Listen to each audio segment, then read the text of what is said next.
ശബരിമല സ്വർണ്ണ കവർച്ചയിലെ മുഖ്യപ്രതി ഉണ്ണികൃഷ്ണൻ പോറ്റി പ്രത്യേക അന്വേഷണ സംഘത്തിന്റെ കസ്റ്റഡിയിൽ. തിരുവനന്തപുരം ഈഞ്ചക്കലിലെ ക്രൈംബ്രാഞ്ച് ഓഫീസിലാണ് ഉണ്ണികൃഷ്ണൻ പോറ്റി എത്തിച്ചത്.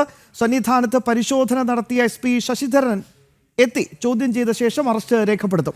നാളെ ഉച്ചയ്ക്ക് 12 മണിക്ക് പോറ്റിയെ റാന്നി കോടതിയിൽ ഹാജരാക്കുമെന്നാണ് റിപ്പോർട്ടുകൾ ഇപ്പോൾ പുറത്തുവരുന്നത്. തിരുവനന്തപുരം ക്രൈംബ്രാഞ്ച് ഓഫീസിൽ നിന്ന് പ്രശാന്ത് ശങ്കരമംഗലത്തൊപ്പം പ്രജിത് മോഹനൻ കൂടി ചേരുന്നുണ്ട്. ഇപ്പോൾ ഈഞ്ചക്കലിലെ ക്രൈംബ്രാഞ്ച് ഓഫീസിലാണ് പോറ്റി ഇപ്പോൾ ഉള്ളത്. ചോദ്യമുനയിലാണ് ഉണ്ണികൃഷ്ണൻ പോറ്റി. ഒരുപാട് ചോദ്യങ്ങൾക്ക് ഉത്തരം കണ്ടെത്തേണ്ടിയിരിക്കുന്നു, ഉത്തരം ലഭിക്കേണ്ടിയിരിക്കുന്നു. പോറ്റിക്ക് പിറകിലെ ആ പ്രധാനപ്പെട്ട ആസൂത്രകർ ആരൊക്കെയാണ്? ആരുടെയൊക്കെ സഹായം കൊണ്ടാണ് ഇത്ര വലിയ സ്വർണ്ണക്കടത്ത് പോറ്റി ആസൂത്രണം ചെയ്തത്? പോറ്റിക്ക് പിന്നിലെ ആ കാണാമറയത്തുള്ളവർ ആരൊക്കെ? അത് തന്നെയാണ് ഇനി അറിയേണ്ടത്. പ്രശാന്ത് പറയൂ, ഏറ്റവും ഒടുവിലത്തെ അപ്ഡേറ്റ്സ് എന്തൊക്കെയാണ്?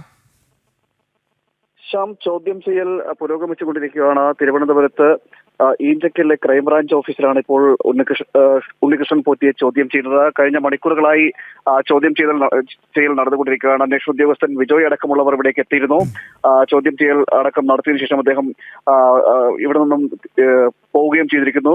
ഇനി എത്തേണ്ടത് ഈ പ്രത്യേക അന്വേഷണ ഉദ്യോഗസ്ഥനാണ്. അന്വേഷണ ഉദ്യോഗസ്ഥൻ എത്തിയാൽ ഉടനെ തന്നെ അറസ്റ്റ് അടക്കമുള്ള നടപടികളിലേക്ക് കടക്കും. ശശിധരൻ ഉള്ള കാത്തിരിപ്പിന് വേണ്ടിയിട്ടാണ്, അതായത് SP ശശിധരന്റെ കാത്തിരിപ്പിലാണ് ഇപ്പോൾ നടന്നുകൊണ്ടിരിക്കുന്നത്. അദ്ദേഹം എത്തിയതിനു ശേഷം മാത്രമാണ് കൂടുതൽ ചോദ്യം ചെയ്യൽ ഇതിലുണ്ടാകുക. അതോടൊപ്പം തന്നെ അറസ്റ്റ് അടക്കമുള്ള കാര്യങ്ങൾ അതിലേക്ക് ഈ അന്വേഷണ സംഘം കടക്കുകയുള്ളൂ. നിലവിൽ നിരവധി വിവരങ്ങൾ ഈ പോറ്റിയിൽ നിന്നും ചോദിച്ചറിയാനുണ്ട്. അതിന്റെ ആ ചോദ്യം ചെയ്യൽ അടക്കം നടന്നുകൊണ്ടിരിക്കുക. 2 കേസുകളിലാണ് ഇപ്പോൾ FIR ഇട്ടിരിക്കുന്നത്. ഈ 2 കേസുകളും, അതായത് സ്വർണ്ണപ്പാളി കടത്തിയതും ദ്വാരപാലക ശില്പങ്ങളുടെ സ്വർണ്ണപ്പാളി കടത്തിയതും അതോടൊപ്പം തന്നെ കട്ട്ളപ്പാളിയിലെ സ്വർണം കടത്തിയതും അടക്കമുള്ള 2 FIR നിലനിൽക്കുന്നു. ഈ 2 FIR-മായി ബന്ധപ്പെട്ട വിവരങ്ങൾ ചോദിച്ചറിയേണ്ടിയിരിക്കുന്നു. മാത്രമല്ല കൽപേഷ് ആരാണെന്നടക്കമുള്ള കാര്യങ്ങൾ ഇരിപ്പുണ്ട്. ഈ കൽപേഷുമായിട്ടുള്ള ബന്ധം എന്താണ്, എങ്ങനെയാണ് കൽപേഷിലേക്ക് സ്വർണം എത്തിയത് എന്നതടക്കമുള്ള കാര്യങ്ങൾ ചോദിച്ചറിയേണ്ടിയിരിക്കുന്നു. അങ്ങനെ ഒരു നിരവധി വിഷയങ്ങൾ ഈ അന്വേഷണ സംഘത്തിന്റെ മുന്നിൽ 17/6/2019 പെട്ടെന്ന് ഉണ്ണികൃഷ്ണൻ പോറ്റി ഒരു അപേക്ഷയുമായി ദേവസ്വം ബോർഡിന് മുമ്പാകെ എത്തുകയാണ്. അന്ന് തന്നെ മുരാരി ബാബു ഇടപെട്ട് ആ അപേക്ഷയ്ക്ക് വലിയ രീതിയിലുള്ള ഊർജം നൽകുന്നു. തൊട്ടടുത്ത ദിവസം സുധീർ കുമാറിന്റെ ടേബിളിലെത്തുന്നു. പിന്നെ ഒരു നിമിഷവും അല്ലെങ്കിൽ ഓരോ നിമിഷവും കാര്യങ്ങൾ ദ്രുതഗതിയിലാവുകയാണ്. ഇത്ര പെട്ടെന്ന് ഉണ്ണികൃഷ്ണൻ പോറ്റിയുടെ അപേക്ഷയ്ക്ക് തീർപ്പുണ്ടാക്കുന്ന തരത്തിലേക്ക്, ദേവസ്വം ബോർഡ് തീരുമാനമെടുക്കുന്ന തരത്തിലേക്ക് ആരാണ് ഈ ഉണ്ണികൃഷ്ണൻ പോറ്റി? ഉണ്ണികൃഷ്ണൻ പോറ്റിക്ക് സന്നിധാനത്ത് എന്താണ് ഇത്ര സ്വാധീനം? തീർച്ചയായും ശ്യാം പറഞ്ഞതുപോലെ തന്നെയാണ്. കാരണം ഈ നടപടിക്രമങ്ങളെല്ലാം വേഗത്തിലാക്കുന്ന ഒരു സാഹചര്യം ഉണ്ടായിരുന്നത് ഒരു തവണയല്ല, 2 തവണ.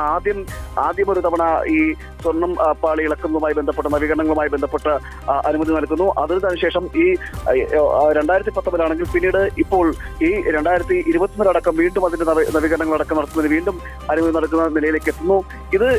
ഇത്തരം സാഹചര്യങ്ങൾ ഉണ്ടാവാൻ എന്താണ് ഉണ്ണികൃഷ്ണൻ പോറ്റിക്ക് ശബരിമലയുമായുള്ള ബന്ധം, അതോടൊപ്പം തന്നെ സന്നിധാനവുമായുള്ള ബന്ധം, ഈ ഉദ്യോഗസ്ഥരുമായിട്ടുള്ള ബന്ധം എന്നതടക്കമുള്ള കാര്യങ്ങൾ ചോദിച്ചറിയേണ്ടിയിരിക്കുന്നു. കാരണം അതായത് ഈ ഒരു ഉണ്ണികൃഷ്ണൻ പോറ്റിക്ക് മാത്രമായിട്ട് സാധിക്കുന്നതാണോ എന്നടക്കമുള്ള ചില ചോദ്യങ്ങൾ അവിടെ ഉയരുന്നുണ്ട്. കാരണം ഉദ്യോഗസ്ഥരുടെ ഭാഗത്തു നിന്നുണ്ടായിട്ടുള്ള അതായത് ദേവസ്വം ബോർഡിലെ ഉദ്യോഗസ്ഥരുടെ ഭാഗത്തു നിന്ന് എന്ത് തരം സമീപനമാണ് ഇതിനകത്ത് ഉണ്ടായിട്ടുണ്ട്, ഏത് തരത്തിലുള്ള സഹായങ്ങളാണ് ഈ സ്വർണ്ണപ്പാളി കടത്തുന്നതുമായി ബന്ധപ്പെട്ട് ഉണ്ണികൃഷ്ണൻ പോറ്റിക്ക് കിട്ടിയത് എന്നടക്കമുള്ള നിരവധി ചോദ്യങ്ങൾ ഇപ്പോഴും അന്വേഷണ സംഘത്തിന്റെ മുന്നിൽ നിൽക്കുകയാണ്.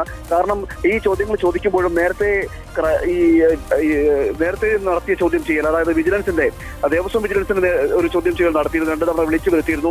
ആ വിളിച്ചു വരുത്തിയ ചോദ്യം ചെയ്യലും പ്രത്യേക അന്വേഷണ സംഘത്തിന്റെ ചോദ്യം ചെയ്യലും തമ്മിൽ വൈരുദ്ധ്യം, നൽകിയ മൊഴികൾ തമ്മിലുള്ള വൈരുദ്ധ്യം നിലനിൽക്കുന്നതായിട്ടാണ് ഇപ്പോൾ നമുക്ക് മനസ്സിലാക്കാൻ കഴിയുന്നത്. അങ്ങനെയാണെങ്കിൽ ആ വിഷയത്തിലും അടക്കം വ്യക്തത വരുത്തേണ്ടിയിരിക്കുന്നു. കൂടുതൽ കാര്യങ്ങൾ ഇതിൽ ചോദിച്ചറിയേണ്ട ഒരു സാഹചര്യം നിലനിൽക്കുന്നു. മാത്രമല്ല സ്വർണം എങ്ങോട്ട് കൊണ്ടുപോയി എന്നതടക്കമുള്ള, ബാക്കി വന്ന സ്വർണം എങ്ങോട്ട് കൊണ്ടുപോയി എന്നതടക്കമുള്ള ചില കാര്യങ്ങൾ അവിടെ നിലനിൽക്കുന്നുണ്ട്. അങ്ങനെ നിരവധി കാര്യങ്ങൾ ഈ അന്വേഷണ സംഘത്തിന് മുന്നിൽ ഇപ്പോഴും വെല്ലുവിളി ഉയർത്തിക്കൊണ്ട് നിൽക്കുന്ന ഒരു സാഹചര്യമുണ്ട്. ഇതിനെല്ലാം ഉത്തരം കണ്ടെത്തേണ്ടിയിരിക്കുന്നു. ഇതിനെല്ലാം ഉത്തരം കണ്ടെത്തേണ്ടത് ഈ നിലവിൽ ഉണ്ണികൃഷ്ണൻ പോറ്റിയാണ് ഇതിനെല്ലാം ഉത്തരം നൽകേണ്ടതായിട്ടുള്ള ആളിരിക്കുന്നത്. മാത്രമല്ല ഇതിനപ്പുറത്തേക്ക് ആരൊക്കെ സഹായം, ദേവസ്വം ബോർഡിന്റെ ഭാഗത്ത് അടക്കമുള്ളത് ആരൊക്കെ സഹായം നൽകിയിട്ടുണ്ടെന്നതടക്കമുള്ള കാര്യങ്ങളിൽ ഒരു വ്യക്തത വരുത്തേണ്ടത് അടക്കമുള്ള കാര്യങ്ങളിൽ അതും വിവരങ്ങൾ ശേഖരിക്കേണ്ടതെല്ലാം ഉണ്ണികൃഷ്ണൻ പോറ്റിയിൽ നിന്നാണ് ഇനി കൂടുതൽ വിവരങ്ങൾ ലഭിക്കേണ്ടത്. പരിശോധിക്കുമ്പോൾ വെറും 10 ലക്ഷം രൂപ മാത്രമാണ് ഉണ്ണികൃഷ്ണൻ പോറ്റിയുടെ ബാങ്ക് അക്കൗണ്ടിലേക്ക് ഒരു വലിയ തുകയായി വന്നത്. പിന്നെ പറയത്തക്ക വിധത്തിലുള്ള ഒരു വരുമാനമില്ലാത്തൊരു മനുഷ്യൻ, ഇയാൾക്ക് എങ്ങനെ ലക്ഷങ്ങളുടെ ഇൻവെസ്റ്റ്മെന്റ്, ലക്ഷങ്ങളുടെ സ്പോൺസർഷിപ്പ് പുണ്യഭൂമിയായ സന്നിധാനത്തേക്ക് കൊണ്ടുവരാൻ സാധിക്കുന്നു? ഇയാളെ എങ്ങനെയാണ് ദേവസ്വം ബോർഡ് കണ്ണുമടച്ച് വിശ്വസിച്ചത്? ഇങ്ങനെ ഒരുപാട് ചോദ്യങ്ങളുണ്ട് പ്രശാന്ത്.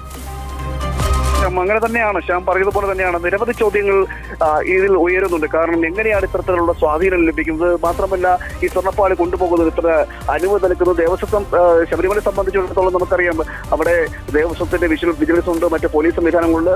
അങ്ങനെയുള്ള നിരവധി സംവിധാനങ്ങൾ അവിടെ നിൽക്കുമ്പോൾ ഇതിനെയെല്ലാം മുന്നിൽ നിർത്തി അല്ലെങ്കിൽ ഇതിനെല്ലാം നോക്കുകുത്തിയാക്കിയാണ് ഈ പോറ്റി സ്വർണം അവിടെ നിന്ന് കൊണ്ടുപോകുന്ന ഒരു സാഹചര്യം ഉണ്ടാകുന്നു. ഉദ്യോഗസ്ഥരടക്കം നമുക്ക് പറയാം, ഈ ദേവസ്വം ബോർഡിന്റെ തന്നെ പല ഘട്ടങ്ങളിലുള്ള പല ഉദ്യോഗസ്ഥരെ എല്ലാം നോക്കുകുത്തിയാക്കിക്കൊണ്ട് സ്വർണം കൊണ്ടുപോകുവാനും അല്ലെങ്കിൽ ഈ പോറ്റിയെ സ്വർണം നവീകരണ പ്രവർത്തനങ്ങളടക്കം നടത്തുന്നതിന് വേണ്ടിയിട്ട് പോറ്റിയെ ഏൽപ്പിക്കുവാനും ഒക്കെ ഉള്ള ഒരു കാരണം അത് എങ്ങനെയാണ്, അല്ലെങ്കിൽ എന്തുകൊണ്ട് പോറ്റിയെ ഏൽപ്പിക്കുന്ന സാഹചര്യം ഉണ്ടാകുന്നതും ഇതടക്കമുള്ള കാര്യങ്ങൾ ഇപ്പോഴും ചില ദുരൂഹത നിലനിൽക്കുന്നുണ്ട്. അതുകൊണ്ട് തന്നെയാണ് നേരത്തെ പറഞ്ഞതുപോലെ നിർണായകമായ വിവരങ്ങൾ ലഭിക്കണമെങ്കിൽ അത് പോറ്റിയിൽ നിന്ന് തന്നെയാണ് ലഭിക്കേണ്ടത്. അതുകൊണ്ട് തന്നെ അന്വേഷണം വീണ്ടും നടക്കുമെന്നാണ് മനസ്സിലാക്കാൻ കഴിയുന്നത്. ഈ അന്വേഷണ ഉദ്യോഗസ്ഥൻ എത്തിയതിനു ശേഷം, ശശിധരൻ എത്തിയതിനു ശേഷം മാത്രമായിരിക്കും കൂടുതൽ ചോദ്യം ചെയ്യൽ അടക്കം ഉണ്ടാകുക. അദ്ദേഹത്തിന് സാന്നിധ്യത്തിൽ ചോദ്യം ചെയ്യേണ്ടിയിരിക്കുന്നു. അതിനുശേഷമായിരിക്കും അറസ്റ്റ് നടപടികളിലേക്ക് കടക്കുകയുള്ളൂ. നിലവിൽ ശാരീരിക ബുദ്ധിമുട്ട് എന്തെങ്കിലും ഉണ്ടെങ്കിൽ അതായത് ആശുപത്രിയിൽ കൊണ്ടുപോയി മെഡിക്കൽ എടുക്കുന്നതുമായി ബന്ധപ്പെട്ട കാര്യങ്ങൾ നിലനിൽക്കുന്നുണ്ട്. അതിലേക്കും അന്വേഷണം ഉദ്യോഗസ്ഥർ കടക്കുമെന്നാണ് ഇപ്പോൾ മനസ്സിലാക്കാൻ കഴിയുന്നത്. അതിനുശേഷം മാത്രമായിരിക്കും നാളെയോടുകൂടിയേ ഇനി അറസ്റ്റ് നടപടികൾ ഉണ്ടാക്കുകയുള്ളൂ എന്നൊരു വിവരങ്ങളും ലഭിക്കുകയും ചെയ്തു. എന്തായാലും ശബരിമലയിൽ ശബരിമലയിൽ സന്നിധാനത്തായിരുന്നു പ്രത്യേക അന്വേഷണ സംഘത്തിന്റെ ഉദ്യോഗസ്ഥൻ ശശിധരൻ ഉണ്ടായിരുന്നത്.